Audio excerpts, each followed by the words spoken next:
thank you all for being with us today. My name is Bobby Flowers, and we're here speaking to you today on our show, Get It Straight. Because what do we need to do in life? We need to get it straight. We have a lot of things that is going on in the community, particularly in the Black community, and of course the whole community at large. We have with us today two nice young brothers, complimenting them, handsome young men with us today. They're probably granddaddies, but anyway, so glad to have them with us today. We have Dr. Gabriel Taylor, who is with the Lake Bethlehem Church, and we have Brother Kojo Livingston, who is with the Shreveport Sun. We're going to be talking to you today about the sagging pants law, because I think whereas that has been ignored, in the past we knew that this was coming. It had already been implemented in one form or the other, but I think we kind of lost focus on that. But we're going to talk about that because just this week, and it's November the 1st or first week here in November, and so right after the election of the presidential election, they came and hit us again with this sagging pants law. So we're going to talk about that today. And so I want to ask Dr. Taylor, if you don't mind, because Brother Kojo is going to come in with a response on this as well. We want to know, what do you think about the sagging pants law and the young men and young ladies as well? Ms. Flower, I wholeheartedly support a law, if necessary, to restrain young men from showing their underwear and most certainly a part of their anatomy. I think it is most disgusting, and to come from an era or time where I had to wear my brother's clothing. There were 9 living boys, and we just could not afford to buy clothing, so we passed it on down to the next brother. And of course we had to use string to tie them up. And that was a decency that was demanded. But this ragamuffin age now, where not only long shirts and everything, but especially when men will walk around, as I saw the other day, a young man who was actually walking around and the bottom of his jeans, should I say the leg of his undergarment, I mean just totally down, as though he shouldn't have any pants on at all. Well, initially let me say that I'm obviously against sagging pants. And I think that it's a growing trend among our young people, but I'm also against sagging pants laws. I don't think that law is the answer. I don't think that jail is the answer to everything, or police is the answer. I think that those laws tend to circumvent the hard work that we really have to do, and that's my real concern. Is that the problem of sagging pants and people walking around in pajamas and all of that, that's a cultural problem that the community has to take the responsibility to deal with. These are our responsibility. I don't want them in jail. I want them to understand why you don't do this. I want them to understand the origins of this. That you have a dual origin to sagging pants. The first starts in slavery, when men could not have, when men had loose, they were given these loose potato sacks, and men and women were given these loose potatoes. But for the men, they weren't given anything to hold their pants up with.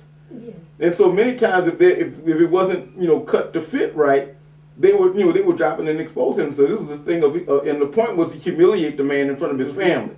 All right, and so but fast forward another 100 or so years, in prisons, running around without belts, it became the same thing, and then it even became, in some sectors of the country, a sign of homosexuality that the pants were drooping. Saying that they were available for certain types of for those types of activities, and so that it's not justifiable. It's not something that's good. It's obviously it appeals to a generation, because the sagging pants says I'm tough.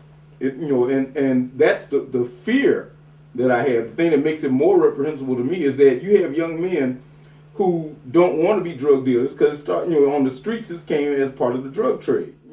Because their values say, I want to look like this. That's what we need to be going after. Because that value of emulation of the bad guy, of the criminal, or the thug, that value is what's destroying us on every level. And they don't understand that that's a gateway of saying, okay, I want to be this. Now, what it also opens up, obviously, is if I'm walking around looking like a thug, then I'm opening up for the cops to stop that increase what we're calling the cradle to the prison pipeline, and the prison industrial complex, which has made new slaves out of our young men, and this just gives them another reason, another opportunity to chuck somebody into that machine and make them a slave for life, and we don't want that. With the government having to have tied the parents' hands behind their backs. And we can't make, a lot of parents don't make their children do anything. See, my children was raised up according to the Bible. Don't spare the rod. I did not spare the rod. We had fun when it came to applying the rod, and I let them know I'm getting ready to have some fun. Mm-hmm. But now parents don't do that because the law has tied our hands. So our ways of doing family, our ways of doing community, they weren't burned out of us when they colonized Africa in the 1500s. They could not rip them and torture them out of us in the Middle Passage across the Atlantic. Yeah. They 150 years here in the United States of burning, torture, mutilating, rape, all of this. That could not rip our culture, that part of our culture and our being out of us. Yeah. One generation of integration, we gave it up willingly. Coach has even softened my heart here. He's softened my heart that I've got to come back to reality, and I've got to say, hey, everybody cannot give up. There's got to be somebody to say, I'm willing to go in and meet that fight head on, meet that challenge, and say, hey, I'm going to tell you, and I have. I've gone, just like Coach said, I've gone up. I said, son, that doesn't look good. Maybe pull your pants up. I told them at church. Yeah. They told me, baby, I said, just don't, I said, this is a new setting now. This is the Lord's house. Respect the Lord's house. Yeah. But if you don't respect your house, you're not going to respect the Lord's house. Yeah. But that principle that we were brought up on, those values that was instilled in us, that first of all, God, the Lord Jesus Christ, was instilled in our heart that we fear Him, and that fear is respect there. All right, they use ambiguously there to respect the Lord. What do you think that is going to happen to these boys? Do you think that they're going to comply with this law? Do you think they're going to comply? And if they do not comply, they're going to jail. I certainly hope so. Yes. And this is the state that we're in as far as our community, and we should love the black community. I don't care what area that you have moved into. If you've moved into if you're black and you've moved into a predominantly white area.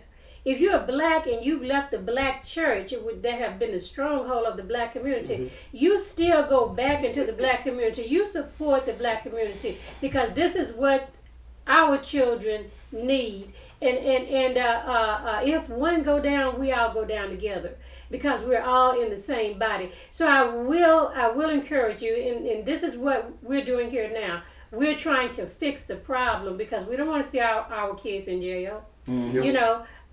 We don't want to see them with the wrong mentality. And so we're going to have to bring this end of the show to a close. Give your contact information. Just give your, if you want people to contact you. Kojo Livingston, Kojo Livingston. You can contact me at 318-834-0322 or at liberationzone@aol.com or Facebook under my name, Kojo Livingston. All right, thank you for that. And if you want somebody to come to the church or whatever, just... By all means, Dr. W. Gabriel Taylor, I'm listed, area code 318-227-3464. Do not call me in the morning time. I'm a day sleeper. I care. I've come here because I care, and I'm willing to aid any situation that will bring about a better community. Thank you all for that. And hopefully, by the grace of God, we can start making a change in our community, because if it don't, I think we're only going to end up going further and further down the tube, because there's a new wind blowing here in the United States, and a lot of people may not feel it, but you're going to be feeling it pretty soon in the future. I'm real sure of that.